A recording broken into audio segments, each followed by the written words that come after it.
The next morning, we once again found ourselves kind of looking for something to do. Unlike in the United States, where people are driving into work before the sun even comes up, in Japan it takes a little while to kind of kickstart things. 9 o'clock, 10 o'clock.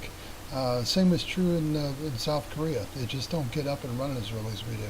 So again, we went out for a morning walk, and from our hotel in Asakusabashi, we went eastward, and here we are crossing a bridge over the Sumida River into Sumida City, which is where the Tokyo Skytree is, and this is our view of it from the bridge getting ready to cross the river. This is the little park along the Sumida River. As you can see, there's kind of a running track there. There's some little shelters that you can sit under. There's one of those meditation gardens, which is sand and rock. And then this is the other side of the river, and the other side of the river has a park as well. And one thing I absolutely love about Japan, and South Korea as well, is, like in the United States, if you go to an Atlantic coast beach or a Pacific coast beach, or even if you go down to a riverfront on, let's say, the Mississippi or the Ohio, and especially Niagara Falls, you'll see that the waterfront is always dominated by big business. So it literally costs you to go there and see the waterfront, or no, you can't have access to the beach unless you're staying in this particular hotel. And that's absolutely criminal. And in the Asian countries, or at least in Japan or South Korea, in those countries, they consider all waterways to be a public waterway, whether it be an ocean, a river, a canal. And so anybody who is a citizen or even a visitor to that country can have public access to all waterways at all times, which I think is absolutely incredible. And once we got across the river into Sumida City, one of the first things I saw was this minivan that's used for business, obviously. And when you see a minivan over there, I mean, it is literally a minivan. And this was even claiming to be wheelchair accessible. Also, I noticed these little things. So these are mounted into the actual sidewalk, and it shows you where there are valves for utilities, which is pretty cool. I mean, over here sometimes you have to call somebody to go out and look for them for you. So one of the first things we encountered in Sumida City was this particular place called Yokozuna Town Park. I saw it on a map and thought, hey, it gives us some place to walk in the morning. Had no idea what that was going to mean until we actually got there. And it turned out to be a pretty fantastic little park. I was glad we stopped. So what we didn't know about this park until we actually got into it is it's actually an open-air museum. And it's called the Great Kanto Memorial Museum, or I'm sorry, the Great Kanto Earthquake Memorial Museum. This is some destroyed goods. So in September 1st, 1923, there was a massive earthquake that destroyed a huge portion of Tokyo and the city of Yokohama. And this is just some of the stuff that was drug out of those buildings, just some artifacts. That right there is actually a torpedo. We hadn't even gotten to World War II yet, so this is one that was destroyed before it was ever, before they even perfected the technology. And then this was like a poster telling us, the details about it, and there you can actually see it, and if you want, you can pause and read it. So it's an outdoor memorial museum.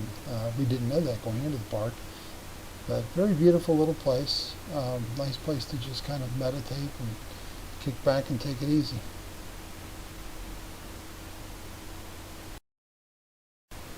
Something else in that little park that we weren't quite expecting was this stonework that you can see right in front of us, right in front of that building.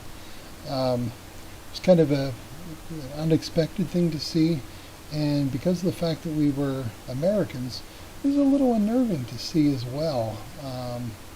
So this is the back of the monument right here. So you have to go around by that building to see the front. And so what makes it unnerving is the purpose of this particular monument, which you'll see here in just a second. So there's the monument, and this is a monument to the victims of the Tokyo air raids, which were during World War II. It was the U.S. Air Force constantly bombing the city of Tokyo, which destroyed businesses and literally killed countless thousands of people. One of the things they don't do on this monument is they don't post somewhere how many were killed. Like, oh, let's never forget, and so on and so on. No, to them, it's let bygones be bygones. It's a done deal. So this was to honor their dead that were killed between April 18th, 1942 and August 15th, 1945. And this is an explanation of it and showing you the flower design and what it represents. And I also have a copy here as well. It's a close-up in case you want to pause and try to read that. You may have to zoom a little bit. But it's kind of interesting, but it just felt kind of awkward being an American standing there reading this whole thing. And fortunately, there weren't a lot of Japanese people standing around watching. The other thing is that the opening right there in the center goes inside of that memorial, and in there is a preserved scroll. And while they don't tout the numbers outside, on that scroll are the names of at least all the victims they know of, are listed on the scroll.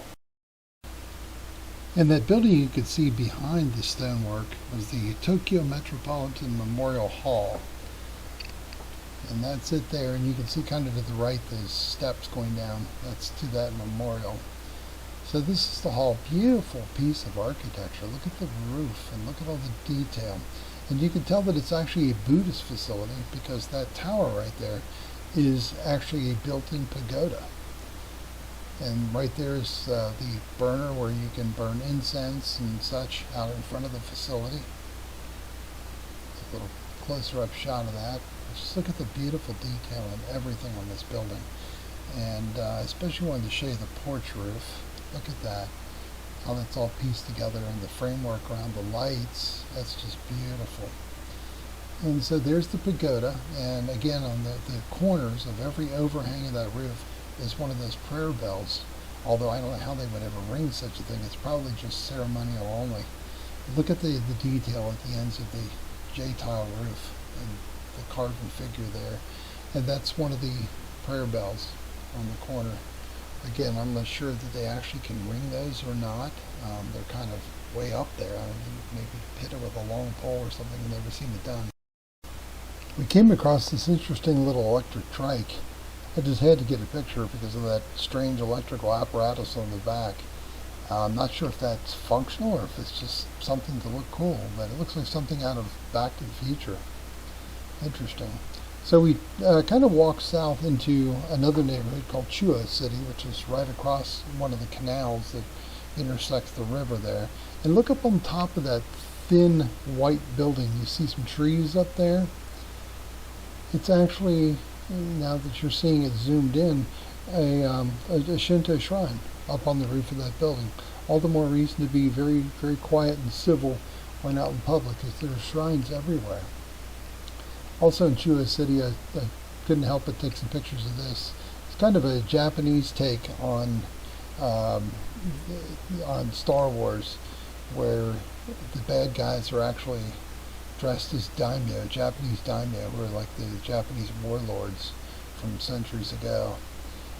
I thought that was kind of a unique idea. So that's like Darth Vader there, and then stormtroopers. And again, it's got those flapped helmets and a neck protector like they would wear in Japan in the days of the daimyo, usually made out of bamboo. So in Chuo City is this little restaurant, probably the best example of what I was telling you before about how they fill in under the railroad. So you can see the railroad up above, and down underneath it, it's completely filled in with this restaurant. It's got a very lengthy name. The translation from the Japanese into English would be Hana no Mai Edo Tokyo Museum Front Seafood Pub.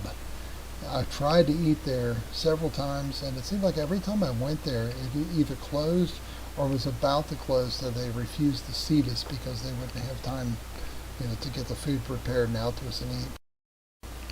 Finally, in this segment is some festivities at this little Buddhist temple. Interestingly, I have no idea where this even was. I don't know what part of town it was in. I don't even remember seeing it. But photos are on my phone and looks like something I would take, especially like this, because I like the architecture so much. So obviously I went there at some point, and it has to be somewhere between Chuo City or possibly Akihabara, which is where we'll be going in the next segment. This is obviously Buddhist. You can see up there in the peak of the roof, you can see the swastika, which again is symbolic of at least Japanese Buddhism. Beautiful J-tile roof, lots of detail, much more so than a Shinto shrine. So in our next segment, we're going to be delving a lot deeper into Akihabara. That's the anime and electronics area in Tokyo.